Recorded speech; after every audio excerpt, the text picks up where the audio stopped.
খুবই গুরুত্বপূর্ণ একটি প্রশ্ন। আল্লাহ এবং রাসূলকে এক করে আমরা যদি বলি যে আল্লাহ এবং রাসূলের নামে, তাহলে সেক্ষেত্রে ব্যাপারটি এমন হয় যে রাসূল করিম সাল্লাল্লাহু আলাইহি সাল্লামকেও আল্লাহর পর্যায়ে নিয়ে যাওয়া হয়।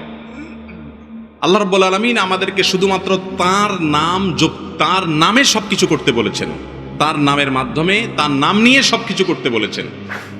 কুল্লু আমরিন যিবালিন লাম ইউবদা বিবিসমিল্লাহি ফাহুয়া আবতার আও আক্তা। হাদিসে আসছে আল্লাহর নাম ছাড়া কোনো কিছু হলে সেটা অপূর্ণাঙ্গ থাকে। তাহলে হাদিসে শুধু আল্লাহর নামের কথা আছে। আমরা যদি আল্লাহর সাথে সাথে রাসূলের নামও যুক্ত করি, তাহলে রাসূলকে আল্লাহর পর্যায়ে নিয়ে যাওয়া হয়, যেটার নাম হলো শিরিক। আর আমরা আজকে আলোচনা করলাম যে মানুষের ঈমানকে সবচাইতে দ্রুত ধ্বংস করে দেয় যে বিষয়টির নাম হলো শিরক। নবীকে ভালোবাসতে হবে এবং নবী করিম সাল্লাল্লাহু আলাইহি সাল্লামকে প্রাণের চাইতে, জীবনের চাইতে বেশি ভালোবাসতে হবে, কিন্তু তাই বলে তাকে আল্লাহর সমকক্ষ মনে করা যাবে? এক ব্যক্তি রাসূল করিম সাল্লাল্লাহু আলাইহি সাল্লামের সময় কথা বলতে গিয়ে এমনভাবে বলেছেন, আল্লাহ এবং তার রাসূল কথাটাকে এমনভাবে বলেছেন মনে হচ্ছে আল্লাহ এবং রাসূল দুই সত্তা মিলে প্রায় এক বা সমপর্যায়ের।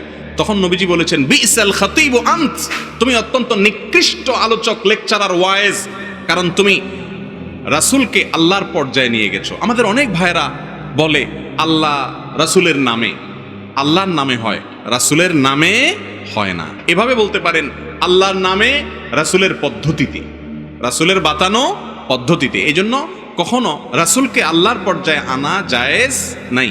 আল্লাহর কোনো শরীক আছে, পার্টনার আছে? রাসূলকে যদি আল্লাহর পর্যায়ে নিয়ে যান তাহলে এটা হলো আল্লাহর সঙ্গে পার্টনার সাব্যস্ত করা, যেটা সবচেয়ে বড় অপরাধ। অতএব এভাবে বলা যাবে না, এটা শিরকপূর্ণ কথা। ছোট ছোট কথা আমরা খেয়াল করি না, কিন্তু ঈমান নষ্ট হওয়ার মতো অনেক সময়, সবসময় ঈমান নষ্ট হবে না, ছোট শিরক হলে ঈমান নষ্ট হবে না, কিন্তু অনেক সময় এই ধরনের কথা ঈমান নষ্ট হয়ে যেতে পারে। অনেক সময় আমরা বলি ফরজ নামাজ আল্লাহর জন্য, নফল এবং সুন্নতটা হলো রাসূলের জন্য। অনেকে বলে না, নফল কি রাসূলের জন্য? সকল ইবাদত কার জন্য হয়? ইয়াকা না'বুদু, হে আল্লাহ শুধু আপনারই ইবাদত করছি। এখানে ফরজ নফল সবগুলো আছে না নাই? অতএব আল্লাহর জন্য একটা, রাসূলের জন্য আরেকটা, ইবাদতের কিছু আল্লাহর জন্য, কিছু রাসূলের জন্য, এই কথাগুলো আমাদের ঈমানের সঙ্গে সঙ্গতিপূর্ণ নয়, এগুলো শিরকপূর্ণ কথা।